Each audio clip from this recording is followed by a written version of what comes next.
చిన్న వాక్యాన్ని చదువుకుందాం. సామెతలు 6వ అధ్యాయం 9, 10, 11.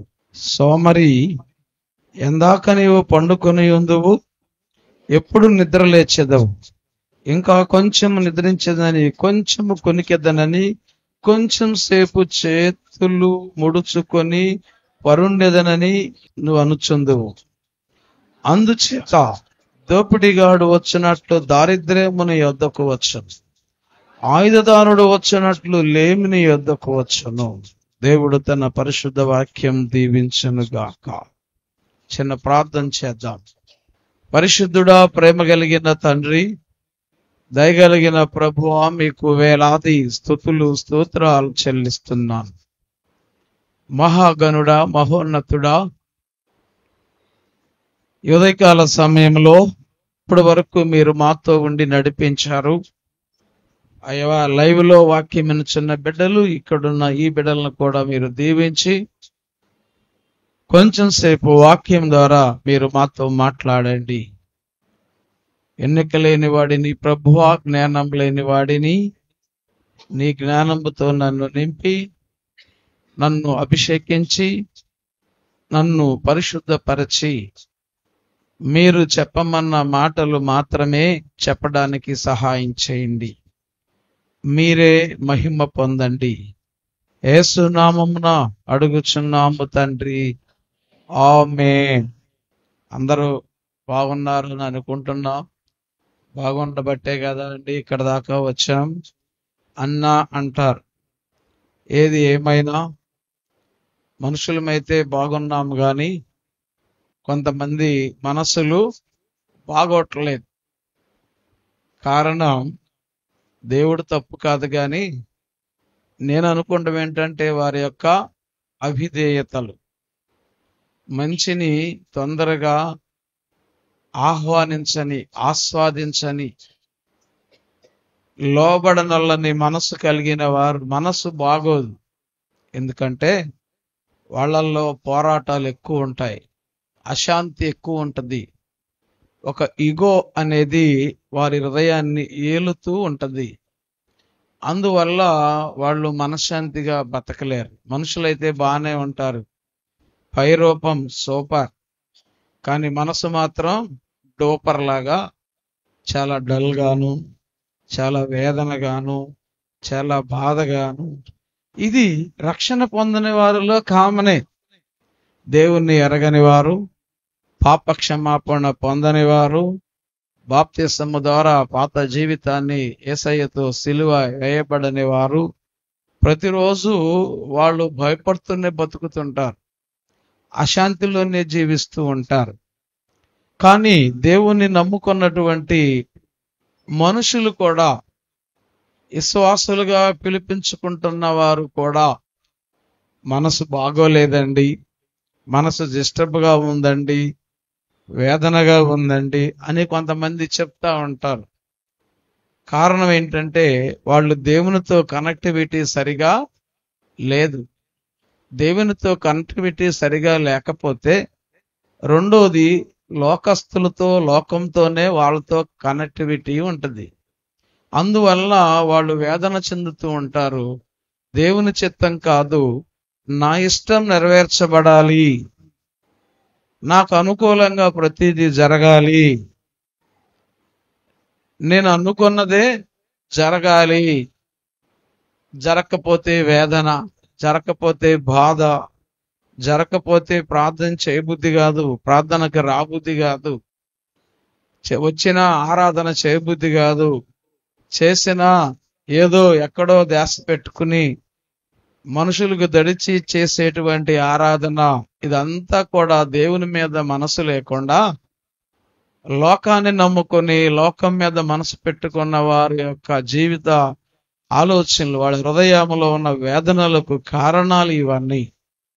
కానీ దేవుడు చెప్తున్నాడు, దేవుని దాసులు చెప్తున్నారు, ఎల్లప్పుడూ ప్రభువునందు ఆనందించడి.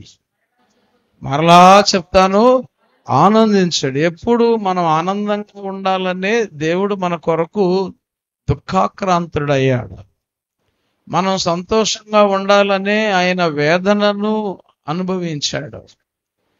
కనుక ప్రియమైన దేవుని బిడ్డలారా, మనం రక్షణ పొందిన వారు కొంతమంది, రక్షణ పొందని వారు కొంతమంది. ఈక్వల్ గా ఉంటే దేవునితో అది సంబంధం కరెక్ట్ గా లేదు అని అర్థం. సరే, అలా ఉంచితే ఈ రోజున మన అంశం ఏంటో మీకు చెప్పలేదు. దారిద్ర్యత మనకు ఎందుకు వస్తుంది, దానిని మనం అధిగమించడం ఎలా అనేది ఈరోజు మన అంశం. దారిద్ర్యం అనేది మన చేతులారా తెచ్చుకునేది. దారిద్ర్యంలో 2 రకాలు ఉన్నాయి. ఒకటి ఆత్మీయమైన దారిద్ర్యం, 2 భౌతికమైన దారిద్ర్యం. భక్తిలో దిగజారిపోతే అది ఆత్మలో దారిద్ర్యం. భక్తి జీవితంలో దారిద్ర్యాన్ని అనుభవిస్తూ ఉంటారు. వాళ్ళు చేయాల్సిన పని సరిగా చేయకుండా పేదరికంలోకి వెళ్ళిపోతే అదొక దారిద్ర్యం. 2 మనం స్వయంగా తెచ్చుకునేయే. దేవుణ్ణి అంటానికి వీలు లేదు, దేవుణ్ణి నిందించడానికి వీలు లేదు. స్వయంగా మనం తెచ్చుకునేది. ఆత్మీయత దారిద్ర్యం చాలా ప్రమాదకరం. మామూలు దారిద్రత ఉంటే ఏదో రకంగా కష్టపడి మరలా 4 రాళ్ళు వెనకేసుకోవచ్చు. కానీ ఆత్మలో దారిద్రత ఉంటే ఒక 4 రాళ్ళు వెనకేసుకుని వాళ్ళ ఆత్మీయ దారిద్రత ఉంటే అవి ఎక్కువ కాలం నిలిచేయి కాదు. మామూలుగా దారిద్రత ఉన్నా పర్వాలేదు, కానీ ఆత్మలో మనం ధనవంతులుగా ఉందుముగాక. ఆత్మలో మనం ధనవంతులుగా ఉంటే మనకున్న కొంచెం దానిలోనే మనం సంతోషంగా ఉంటాం. ఆత్మలో దారిద్రతను అనుభవిస్తే మనకు ఎంత వచ్చినా కానీ ఏడుస్తూనే ఉంటాం. ఇంకా రాలేదు, ఇంకా చాలేదు, ఇంకా రాలేదని అసంతృప్తితో కడిగినటువంటి జీవితం. ఈ భౌతికంగా దారిద్ర్యానికి కారణాలు ఏంటంటే ఇక్కడ మనం చదువుకున్న భాగంలోనే మనం చూస్తూ ఉన్నాం. 9వ వచనములో, సోమరి ఎందాక నీవు పండుకొని ఉందువు, ఎప్పుడు నిద్రలేచెదవు, ఇక కొంచెము నిద్రించెదను, కొంచెము కునికెదనని, కొంచెము చేతులు ముడుచుకొని పరుండుదనని నీవందు. సోమరి లక్షణాలు ఏంటి? ఎక్కువసేపు నిద్రించేవా, ఎప్పుడో ఒకసారి లేటుగా పడుకుని ఎప్పుడో ఒకసారి లేటుగా లేవడం వేరు, అనారోగ్యంతో ఉండి లేటుగా లేవడం వేరు. అన్ని బాగుండి కూడా ఏకుజామున లేవకుండా ఇంకా కాసేపు పడుకుంటాను, ఇంకా కాసేపు పడుకుంటారు, అటు తిరిగి పడుకుంటాడు, ఇటు తిరిగి పడుకుంటారు, ఇంకాసేపు చేతులు ముడుచుకుంటారు. చలికాలం అయితే ఇంకా సోమరితనం. లేపే గొంతుకు నిద్రపోతాడు, అటు ఇటు తిరుగుతాడు, అటు ఇటు దొల్లుతాడు. కనుక దేవుడు అందరినీ ఎరిగి ఉన్నాడు. ఆ సోమరితనం ఎలాంటి సోమరులు అంటే, బైబిల్లో ఒక మాట ఉంది, చీమల దగ్గరికి వెళ్ళి నేర్చుకోరా బాబు అని అంటే వాడు అంటాడట, చీమల్ని ఇక్కడికి రమ్మను. ఏంటంట? చీమల్ని ఇక్కడికి రమ్మను. నేను వెళ్ళటం కాదు, ఆడటానికి కూడా సోమరితనమే. ఎంతసేపు పడుకుంటావు ఇంట్లో? అన్ని బాగుండి ఎంతసేపు పడుకుంటావు? జ్వరం వస్తే పడుకుంటాం తప్పట్లేదు. ఏదో కాలో చెయ్య ఫ్రాక్చర్ అయితే పడుకోక తప్పదు. నువ్వు వద్దన్నా పడుకుంటావు, పడుకోకపోతే ఇంకోటి ఇరుగుద్ది. కానీ అన్నీ బాగుండి పడుకునేవాడు ఉన్నాడే, పడుకునే వ్యక్తులు ఎవరైతే ఆడవాళ్ళు కానీ మగవాళ్ళు కానీ, వాళ్ళు నిజమైన సోమరులకు కేర్ ఆఫ్ అడ్రస్. హల్లెలూయా. విడిపించబడండి. ఆ సోమర్తాన్ని వదిలితే నువ్వు వెళ్ళే పని, నువ్వు వెళ్ళే కాలేజ్, నువ్వు మందిరం, ఎక్కడికన్నా వెళ్ళు, మందిరానికి వెళ్ళు, కాలేజీకి వెళ్ళు, డ్యూటీకి వెళ్ళు, ఎక్కడికన్నా వెళ్ళు. సమయానికి నువ్వు కంటే ముందు నువ్వు ఉంటే దీవించబడతావు, ఆశీర్వదించబడతావు, తలెత్తుకు తిరుగుతావు, ధైర్యంగా ఉంటావు. ఒకటి సమయం ఉండాలి, రెండోది రెగ్యులారిటీ ఉండాలి. రెగ్యులర్గా పనికి వెళ్ళేవాడికి ఎంత విలువ ఉంటుందో, సెలవులు పెట్టకుండా ఉద్యోగానికి వెళ్ళేవాడికి ఎంత విలువ ఉంటుందో, ఆబ్సెంట్ కాకుండా క్రమాలన్నిటికీ అటెండ్ అయ్యే వారికి దేవుని దృష్టిలో ఎంత విలువ ఉంటుందో, వాటిల్లో మాత్రం కరెక్ట్ గానే ఉంటాం, దేవుని మందిరానికి వచ్చేటప్పటికి మాత్రం జంపులు చేస్తా ఉంటాం. పనికి కరెక్ట్ గానే వెళ్తాం, డ్యూటీకి, ఉద్యోగాలకి, వ్యాపారాలకి అన్ని కరెక్ట్ గానే చేసుకుంటాం. కానీ దేవుని మందిరంలో క్రమం, బుధవారం క్రమం, శుక్రవారం క్రమం, శనివారం క్రమం, ఆదివారం క్రమం, సాయంత్రం యూత్ మీటింగ్ క్రమాలు, వీటికి మాత్రం డుమ్మాలు కొట్టేస్తా ఉంటాం. లోకంలో ఉన్న వాటికి మాత్రం కరెక్ట్ గా అటెండ్ అవుతాం. దేవుడు మెచ్చుకుంటాడా? దేవుడు దయను పొందుకుంటామా? ఒక రోగం వచ్చినప్పుడు హాస్పిటల్కి వెళ్తాడు, ఆ రోగానికి మందు ఏంటో మనకు తెలియదు. తలనొప్పి వస్తే సారడైనా వేసుకుంటాం, కడుపుల నొప్పి అయితే బెరాలుగా వేసుకుంటాం, ఒళ్ళు నొప్పులు అయితే పెయిన్ కిల్లర్ వేస్తాం. ఇదివరకు నైస్ అనేది ఉండేది, ఒక టాబ్లెట్ ఎక్కువ వాడేవాళ్ళు నొప్పులకి, అది వేసుకుంటాం. గ్యాస్ వస్తే ప్యాన్ 40 వేసుకుంటాం. ఇలాంటి కొన్ని తెలుసు. ఏదైనా కండరాల నొప్పి వచ్చింది అనుకో, మాటి గోడ నొప్పి వస్తుంది అనుకో, ఇంకో నొప్పి ఏదన్నా వస్తే ఎక్కువ పెయిన్ కిల్లర్స్ వాడబోకండి, ఇడ్లీలు పోతాయి. ఏదైనా సరే వాటికి తెలియకుండా వేస్తే చాలా సైడ్ ఎఫెక్ట్లు వస్తాయి. అలాగే డాక్టర్ దగ్గరికి వెళ్ళినప్పుడు, బాబు నీ రోగం ఇది, దీనికి మందు ఇది, నీకు తెలియదు, నీకు మందు తెలియజేసి నీకు రాసిచ్చాడు, చీటీ తీసుకెళ్లి ఇంట్లో పెట్టుకుని లేదా మందులు తీసుకెళ్లి ఇంట్లో పెట్టుకుని వాడకుండా ఉంటే మరలా 10 రోజుల తర్వాత డాక్టర్ దగ్గరికి వెళ్ళిన తర్వాత, అయ్యా నాకు తగ్గలేదు అని చెప్తే, నువ్వు నేను ఇచ్చి కొన్నావా అంటే, కొన్నానండి, కాకపోతే ఇంట్లో భద్రంగా పెట్టానంటే ఆడు ఏమంటాడు? వారు తెలివి తక్కువడా, దాచుకుంటా కాదరా ఇచ్చింది నీకు, వాడుకో. అప్పుడు మళ్ళీ మొదలెడతాడు వచ్చి, ఎందుకంటే మళ్ళీ రోగం ఎక్కువైపోతుందిగా. అలాగే కొన్ని విషయాలు మనకి తెలియనప్పుడు ఏం చేయాలి? దేవుని వాక్యంలో నుంచి దేవుడు మనతో మాట్లాడుచున్నప్పుడు నేర్చుకోవాలి. ఈ రోజు దేవుడు మాట్లాడుచున్నాడు, నువ్వు ఎక్కువసేపు నిద్రపోవడానికి వీల్లేదు, సమయానికి లెగు, క్రమ పద్ధతిని పాటించు. 11వ వచనంలో మనం చూస్తున్నాం, అందుచేత దోపిడీగాడు వచ్చునట్లు దారిద్ర్యము నీ వద్దకు వచ్చును, ఆయుధదారుడు వచ్చినట్లు లేమి నీ వద్దకు వచ్చును. పని చేయకుండా శుభ్రంగా తిని పడుకుంటే డబ్బులు ఉంటాయా? ఖర్చులకు ఉంటాయా? ప్రతి దానికి తల్లిదండ్రుల మీద పీక్కు తింటామే, ప్రతి దానికి తల్లినో తండ్రినో వాళ్ళని పీక్కు తింటాం, వాళ్ళని కాల్చుకు తింటాం. నేను 9వ తరగతి పాస్ అయిన మొదలు నేను కష్టపడి నా పాకెట్ మనీ సంపాదించుకున్నా, కష్టపడి నా కాలేజ్ ఫీజులు కట్టుకున్నా, కష్టపడి నాకు కావలసినవి కొనుక్కునేవాడిని. తల్లిదండ్రుల మీద నేను 10వ తరగతి ఎంటర్ అయిన తర్వాత తల్లిదండ్రుల మీద ఆధారపడలేదు. తెల్లవారుజామున 3 గంటలకు లేచి ఈనాడు పేపర్ వేసేవాడిని. అప్పట్లోనే 225 రూపాయలు ఇచ్చేవాళ్ళు నాకు. తల్లిదండ్రుల మీద రూపాయి అనుకుంటే నాకు చాలా సిగ్గు. ఎందుకు వాళ్ళని అడగాలి? ఎందుకు వాళ్ళకి తీసుకోవాలి? వాళ్ళ కష్టాలు వాళ్ళకు ఉంటాయి, వాళ్ళ అవసరతలు వాళ్ళకు ఉంటాయి, వాళ్ళ ఖర్చులు వాళ్ళకు ఉంటాయి. ఇంతకాలం కని పెంచి పోషించి ఈరోజు ఎంతో మన మీద పెట్టుబడి పెట్టారు. ఇంకా శక్తి వచ్చిన తర్వాత కూడా, బలం వచ్చిన తర్వాత కూడా, సమయం ఉన్నప్పుడు కూడా వాళ్ళ మీద ఆధారపడి తింటే ఎలా ఉంటదనే ఆలోచన ఉండేది నాకు. అందువలన కష్టపడకుండా ఒక్క రోజు కూడా ఉండేవాడిని కాదు. చక్కగా ఏం కావాలంటే, ఏ డ్రెస్ కావాలంటే ఆ డ్రెస్సు, ఏ బూట్లు కావాలంటే ఆ బూట్లు, ఏ తిండి కావాలంటే ఆ తిండి కష్టపడేవాడిని, కొనుక్కునేవాడిని.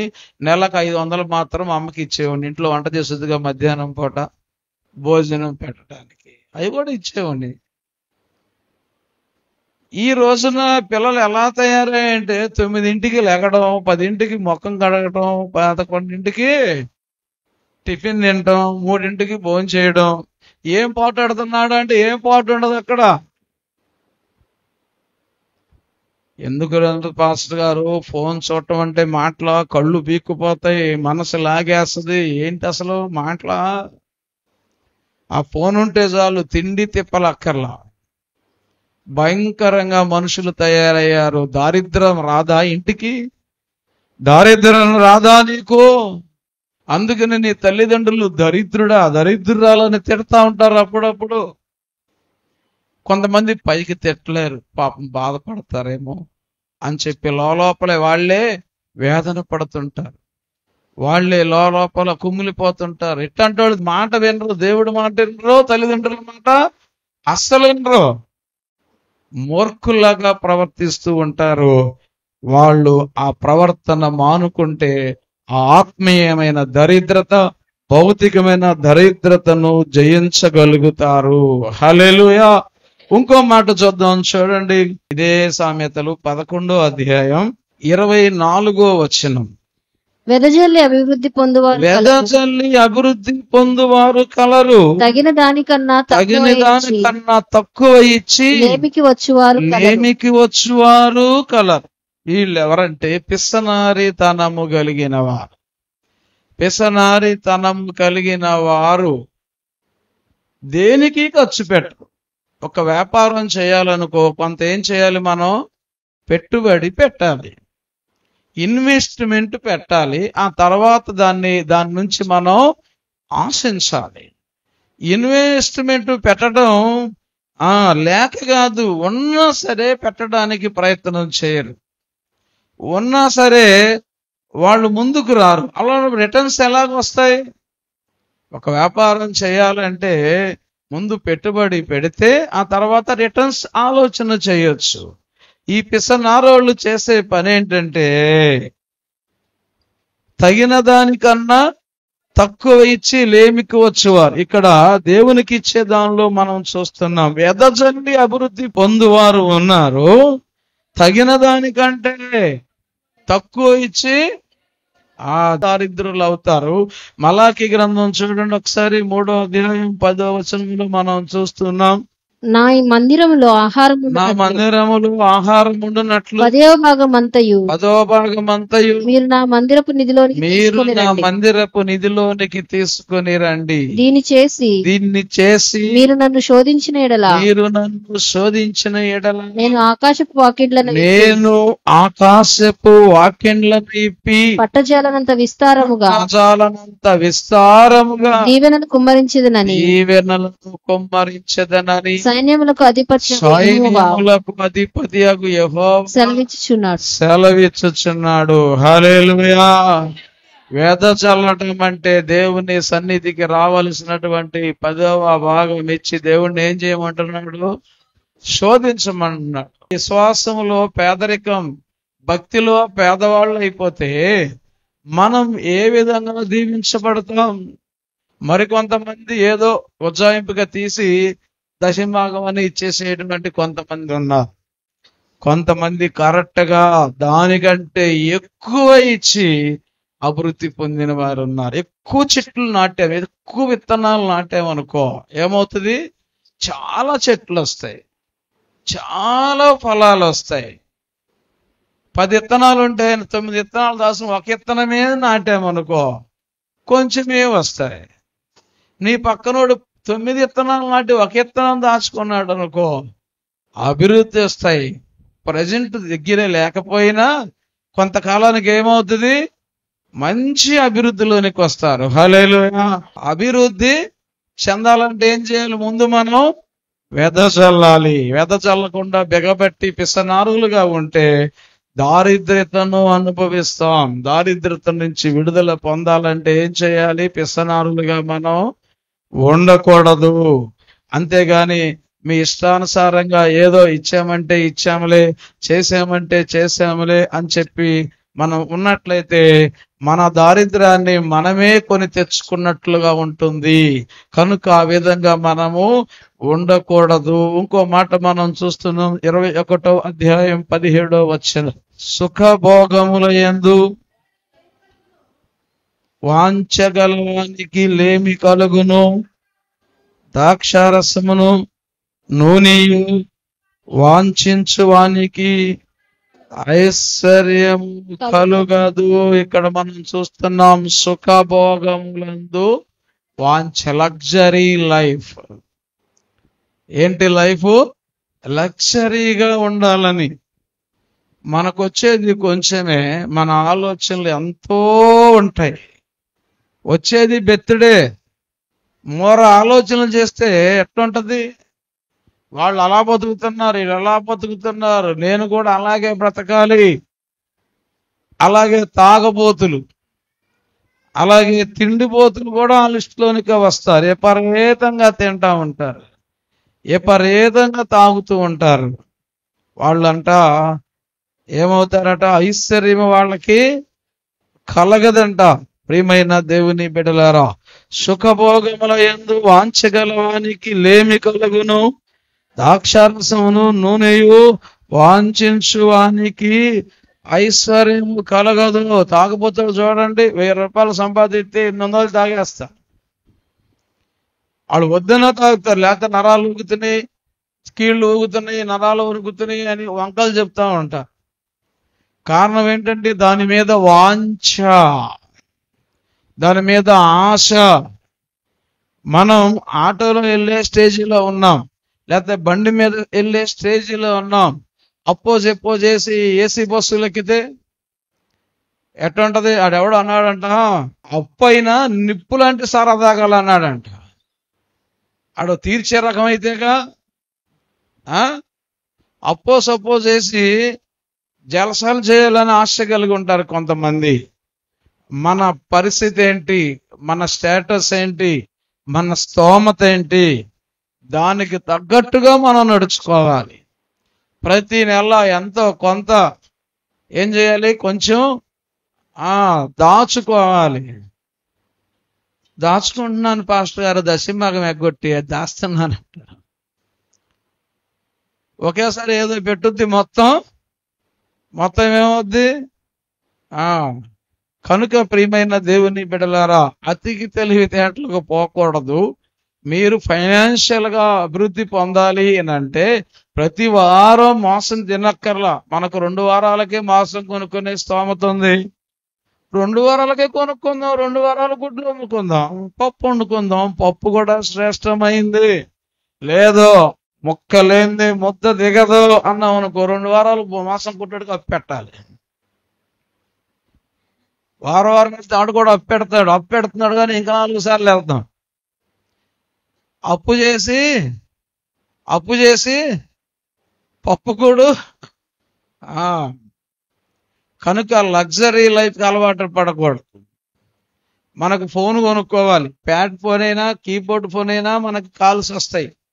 లేకపోతే 10,000లో కూడా ఫోన్ ఉంటుంది, 10 లక్షల్లో కూడా ఫోన్ ఉంటుంది. పలానైనా 1,00,000 రూపాయలు ఫోన్ కొన్నాడు.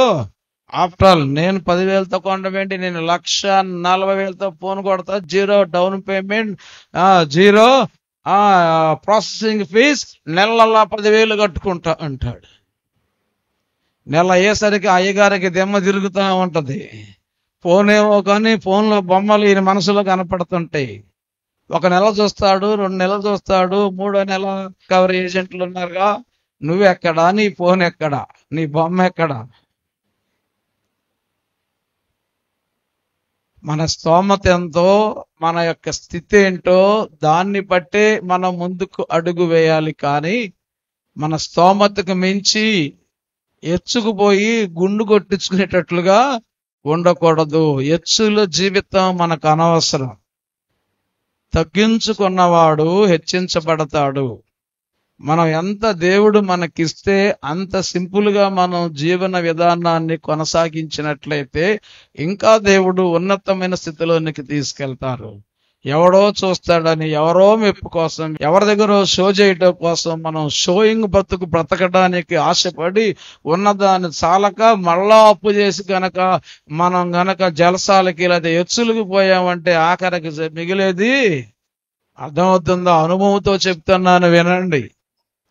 ఒకప్పుడు నేను అనుభవించాను, నేను ఒకప్పుడు చేశాను. ఇది వచ్చేది కొంచెమే, 1,000 రూపాయలు వచ్చేది ఉంటే దానికి 10,000కి లెక్కట్టి పెట్టేవాడిని ఖర్చు. దానికి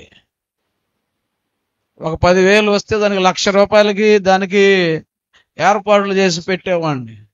మొత్తం మీద తీసుకొచ్చేంత పని అయింది. చెప్పులు కొనుక్కుంటా కూడా డబ్బు లేని పరిస్థితి వచ్చింది. అంత దారిద్రతను అనుభవించాను. డబ్బు అంటే జాగ్రత్త ఉండాలి, డబ్బు కావాలి. నీళ్లు లేకపోతే పడవ ఎలా నడవదో, డబ్బు లేకపోతే సంసారం కూడా నడవదు.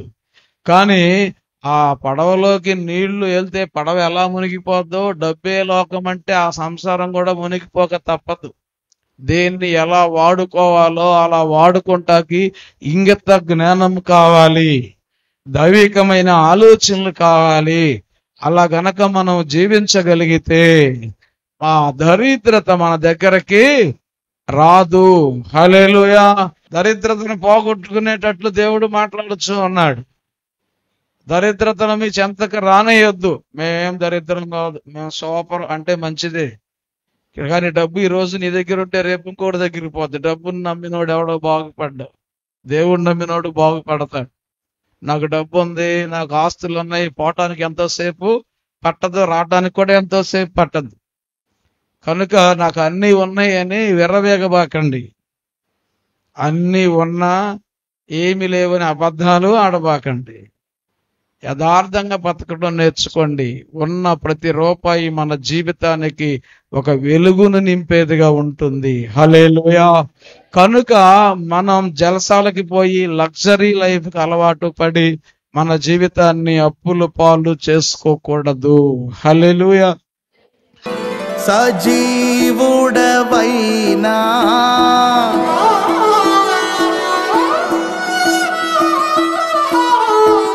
యేసయ్యా,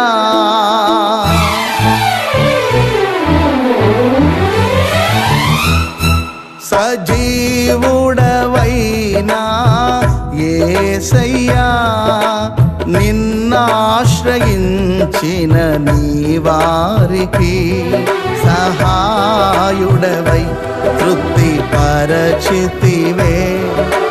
సముద్రమంతా సమృద్ధితో సజీవుడవైనా యేసయ్యా, నిన్నాశ్రయించిన నీ వారికి సహాయుడవై తృప్తి పరచితివే. సముద్రమంతా సమృద్ధితో ఆనందించెద నీలో, అనుదినము కృప పొంది ఆరాధించెద నిన్నే ఆనంద ధ్వనులతో. ఆనందించెద నీలో, అనుదినము కృప పొంది ఆరాధించెద నిన్నే ఆనంద ధ్వనులతో. సజీవుడవైనా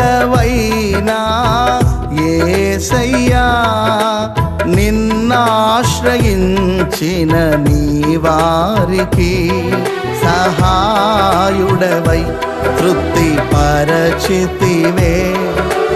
సముద్రమంతా సమృద్ధితో ఆనందించెద నీలో, అనుదినము కృప పొంది ఆరాధించెద నిన్నే ఆనంద ధ్వనులతో. ఆనందించెద నీలో, అనుదినము కృప పొంది ఆరాధించెద నిన్నే ఆనంద ధ్వనులతో. సజీవుడవైనా యేసయ్యా,